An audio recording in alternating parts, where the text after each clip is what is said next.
HP12 Civic Welfare Training Service 1, presented by Group 5. Hello classmates, we are Group 5. I am Kyla Balmosena, student of Urdaneta City University. I am Princess Jane Paini Ivasco, student of UCU. Hello everyone, I'm Melchor Milion, student of UCU. I am Michelle Reina Regacho, student of UCU. Me and Princess Jane are going to tackle the principles and laws of environment. Albert Einstein said that our task must be to free ourselves by widening our circle of compassion to embrace all living creatures and the whole of nature and its beauty. The first step to truly protecting the environment is to deeply understand it. This section highlights the principles behind how nature works and the importance of its existence to all life forms. 7 Environmental Principles.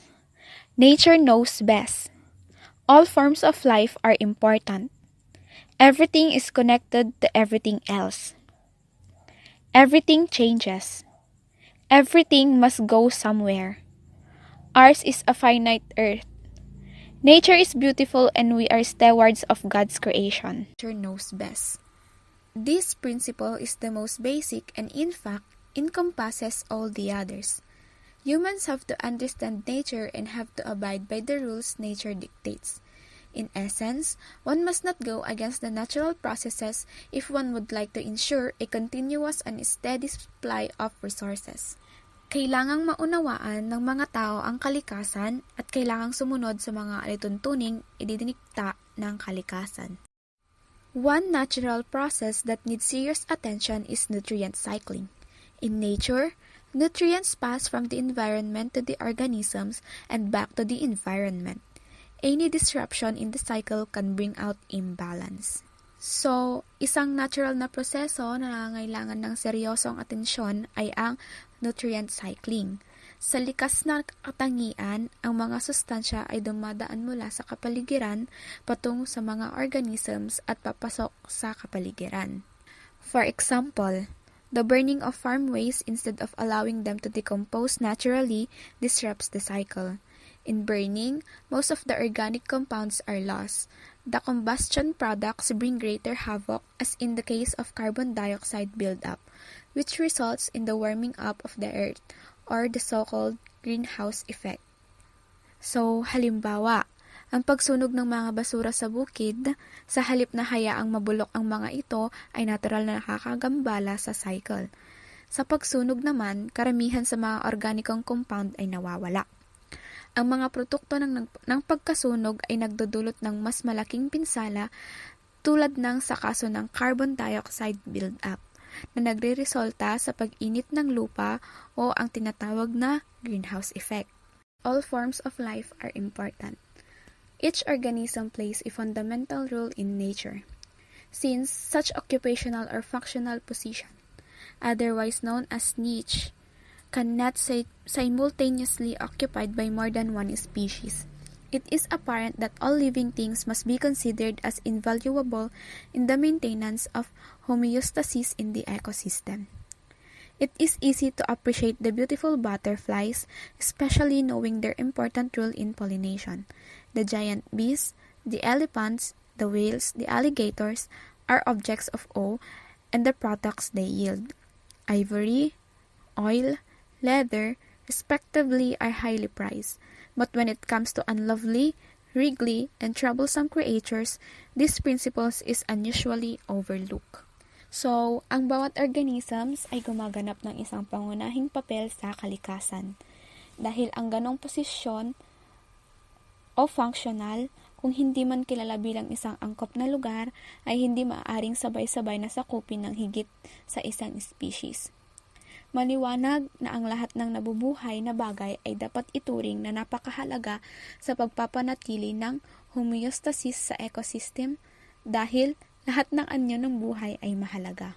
Everything is connected to everything else. This principle is best exemplified by the concept of ecosystem. In an ecosystem, all biotic and amniotic components interact with each other to ensure that the system is perpetuated. Any outside interference may result in an imbalance and the deterioration of the system. In a lake system, the organisms are linked to one another through their feeding habit or level, and are also dependent on other psychochemical factors in the lake.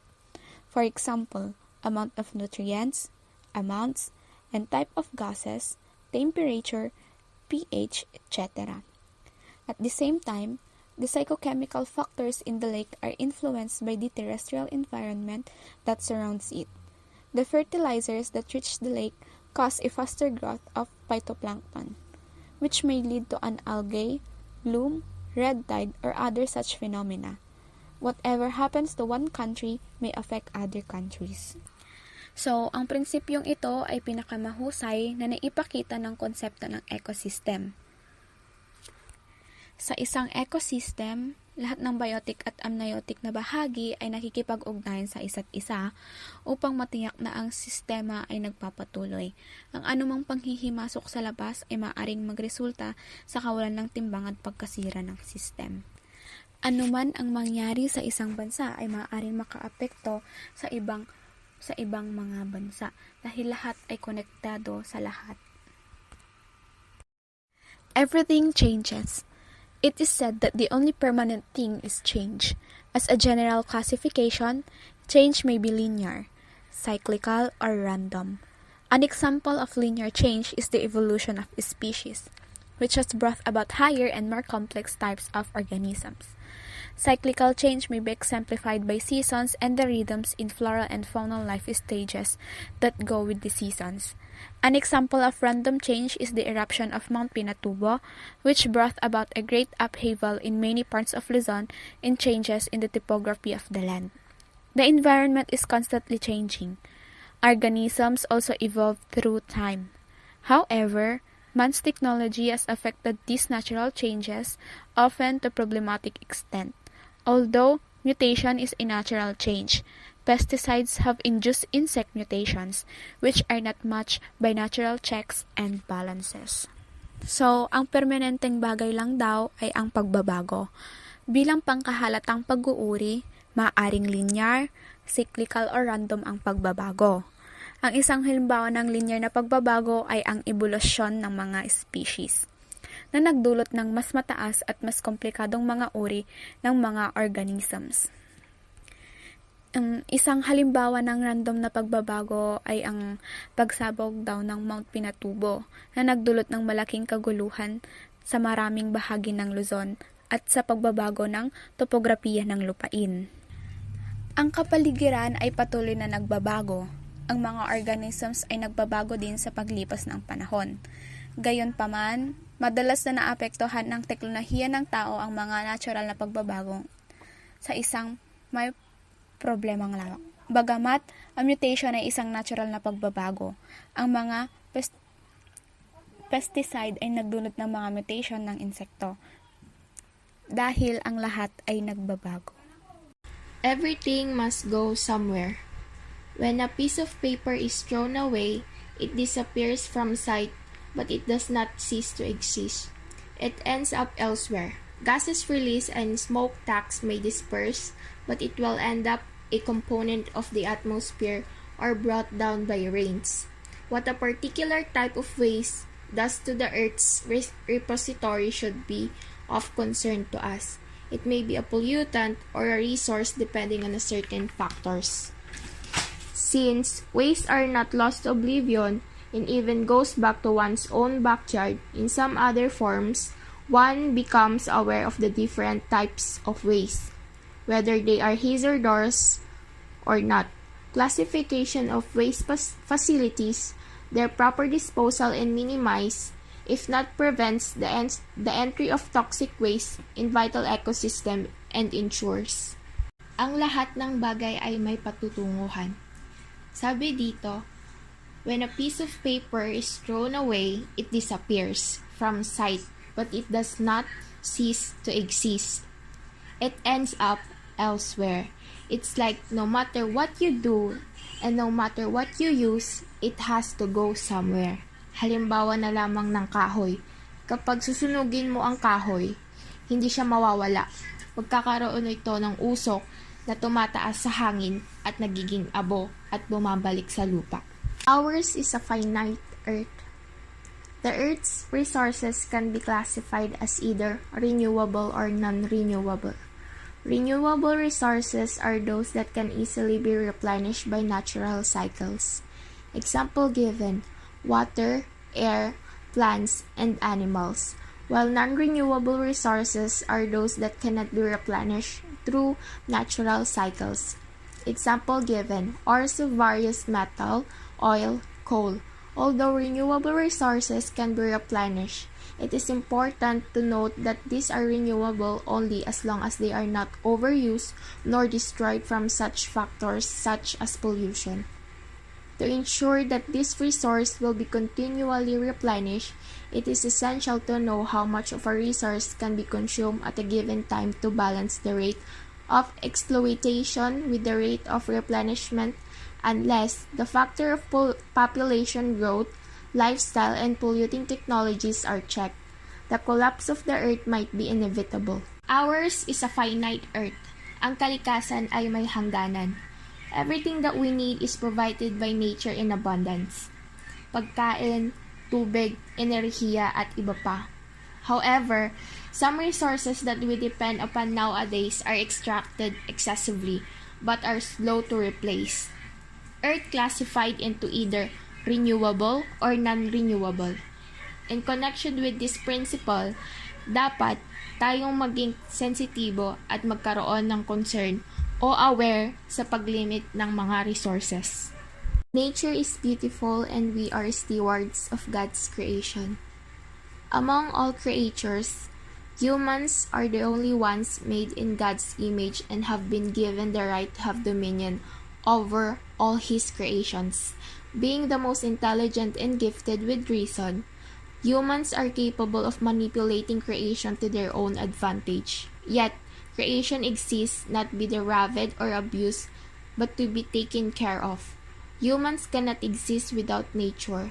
They are co-natural with the environment they live in. Care for the earth and act in ways that will restore and protect the environment. There are 3 ways to be a good steward of the earth. The first one is become informed about environmental issues. Second, focus on the little things you can do. Last is to realize that your actions matter. In the past decades, ang bansa natin ay dumaranas ng pagtaas ng polusyon, deforestation, tagtuyot at iba pa. We need to always keep in mind that God created this earth for us, His children, and it's our responsibility or duty to care for and protect it. Philippine environmental laws. It is interesting to note that natural resources had been stored virtually untouched in the earth for millions of years. But since the start of industrial evolution, vast amounts of these resources had been exploited within a period of just a couple of hundred of years. Unimaginable rates, with all the waste from this exploitation going straight in the environment, air, land, water, and seriously damaging its natural processes. That is why the government made its effort to prevent the rapid destruction of the environment. In the Philippines, there are numerous environmental laws that have been passed. Some of them are the following. Sabi dito, hindi nagalaw ang likas na yaman sa loob ng milyong-milyong taon, kumbaga, naimbak lang ito.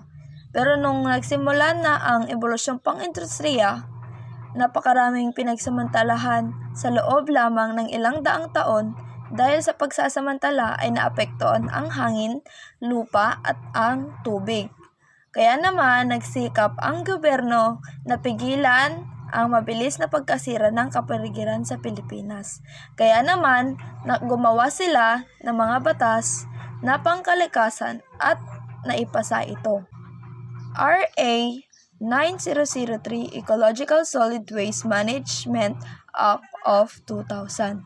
Ecological Solid Waste Management Act of 2000 is an act providing for an ecological solid waste management program, creating the necessary institutional mechanisms and incentives, declaring certain acts prohibited, and providing penalties, appropriating funds, therefore, and for other purposes. This describes solid waste management as a discipline associated with the control of generation, storage, collection, transfer, and transport, processing, and disposal of solid waste. Republic Act 9003. Ito ay nagsasaad sa mga alatuntunin ng mga wastong pamamahala sa mga basura. And we have a 4 waste classification. First is biodegradable waste. Can be turned into compost or used as fertilizer. So, ang biodegradable waste, ito yung mga pwedeng i-compose or gawin pampataba. Halimbawa ay ang gulay at prutas, food waste, yard waste, at animal manure. Pangalawa ay ang recyclable waste. Can be brought to junk shops and recycling facilities. Example, paper, carton, bottles, tins, cans, PET bottles, and plastics. Third is the residual waste. Residual waste cannot be recycled and need alternative technology can be brought to sanitary landfills. Ang residual waste ay mga non-biodegradable na basura tulad ng plastic, gulong, baterya ng mga sasakyan, sanitary napkins, diapers, at iba pa na hindi na kailanman na marirecycle at mako-compost. And lastly, the special waste should be brought to the nearest material recovery facility or treatment plant. Ang special waste, ito ay mga solid waste or other than a hazardous waste that requires especially handling and management to protect public health or the environment. Example of this is paint, spray canister, thinner, electronic waste. The 6 R's of sustainability. Rethink, reinvent, consider and question consumption's habits. Refuse, make the choice to not generate waste. Reduce, make the decisions that decrease the amount of waste produced. Reuse, repair, expand the shelf lives of products. Recycle, reclaim the raw materials. Replace, rebuy next time to consider recycled and green content. Material Recovery Facility. According to Ecomina, a Material Recovery Facility (MRF) is a building to receive, sort, process, and store recyclable materials to be shipped and marketed to end users. A Materials Recovery Facility accepts materials, whether sourced separated or mixed, and separates, processes, and stores them for later use as raw materials for remanufacturing and reprocessing.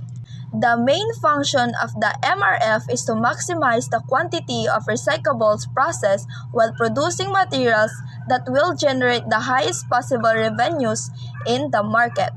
MRF can also function to process waste into a feedstock for biological conversion or into a fuel source for the production of energy. Ang Material Recovery Facility, ito ang pasilidad ng pagbawi ng mga materyales na tumatanggap ng mga materyales na pinaghiwalay man o pinaghalong, pinagmulan at ipinaghihiwalay ang mga proseso at iniimbak ito para gamitin sa ibang pagkakataon bilang mga hilaw na materyales para sa muling paggawa at pagproseso. Republic Act 8749, Philippine Clean Air Act of 1999. Republic Act No. 8749, also known as the Philippine Clean Air Act of 1999, is an act providing for a comprehensive air pollution control policy and for other purposes. The Clean Air Act provides that the state shall protect and advance the right of the people to a balanced and healthful ecology in accord with the rhythm and harmony of nature. Promote and protect the global environment while recognizing the primary responsibility of local government units to deal with environmental problems. Recognize that the responsibility of cleaning the habitat and environment is primarily area-based. Recognize that polluters must pay.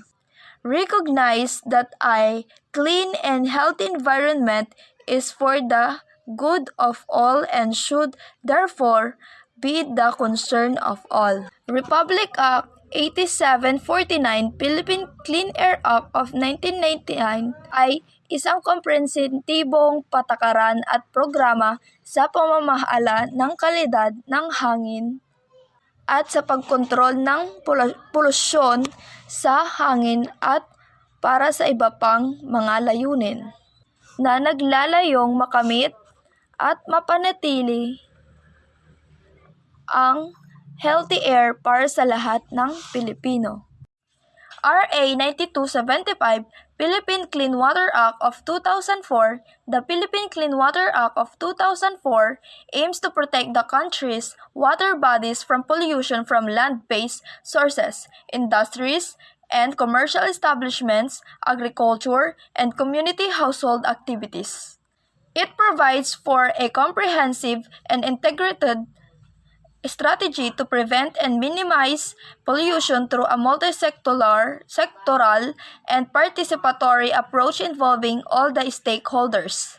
It is stated that the state shall pursue a policy of economic growth in a manner consistent with the protection, preservation, and revival of the quality of our fresh, brackish, and marine waters.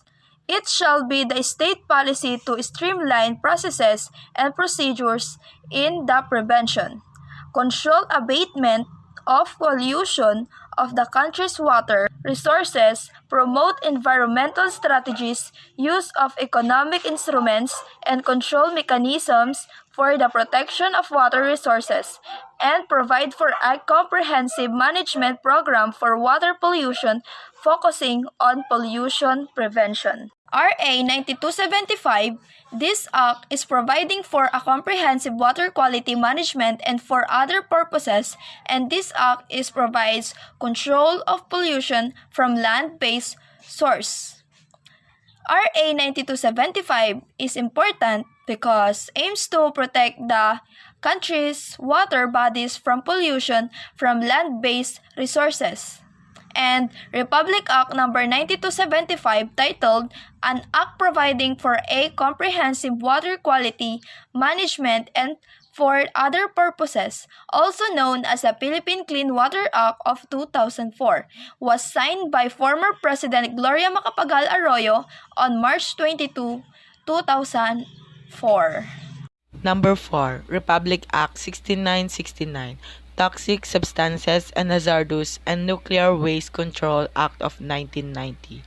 This act stated that it is the policy of the state to regulate, restrict, or prohibit the importation, manufacture, processing, sale, distribution, use, and disposal of chemical substances and mixture that present unreasonable risk and injury to health and the environment, and to prohibit the entry, even in transit, of hazardous and nuclear waste and their disposal into the Philippine territorial limits for whatever purpose, and to provide advancement and facilitate research and studies on toxic chemicals.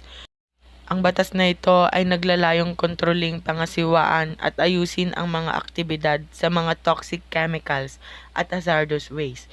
Ito rin ay naglalayong mapadali ang pananaliksik at pag-aaral sa mga nakakalasong chemical. Number 5, Republic Act 9147, Wildlife Resources, Conservation and Protection.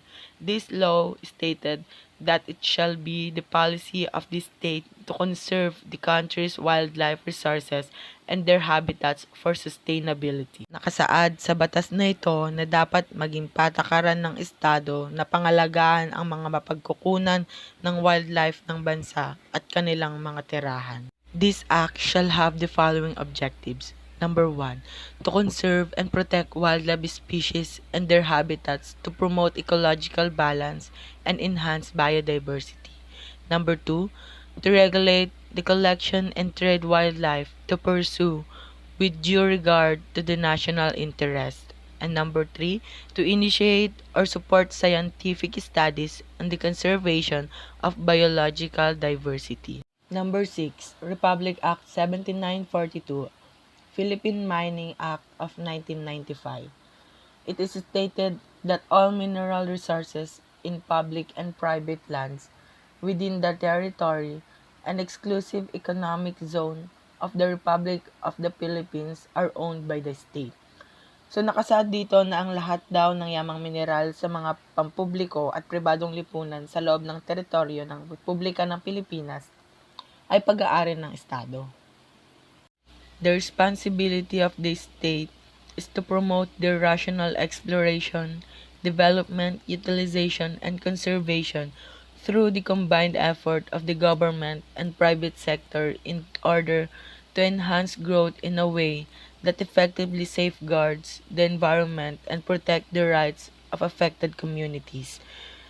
So nakasad dito na ang responsibilidad ng Estado ay itaguyod ang kanilang makatuwirang eksplorasyon, pagpapaunlad at paggamit at konserbasyon sa pagmamagitan na pinagsamang pagsisikap ng gobyerno at sektor upang pahusayin ang paglago sa paraang epektibong pinangangalagaan ang kapaligiran at protektahan ang mga apektadong komunidad.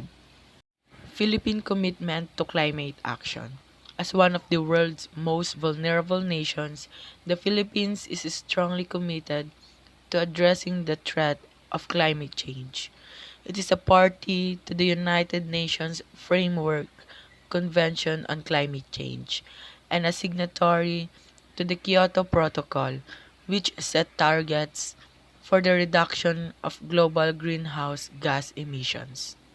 To meet its national development goals and international commitments, the government established crucial legal and institutional frameworks for climate mitigation and adaptation in the country.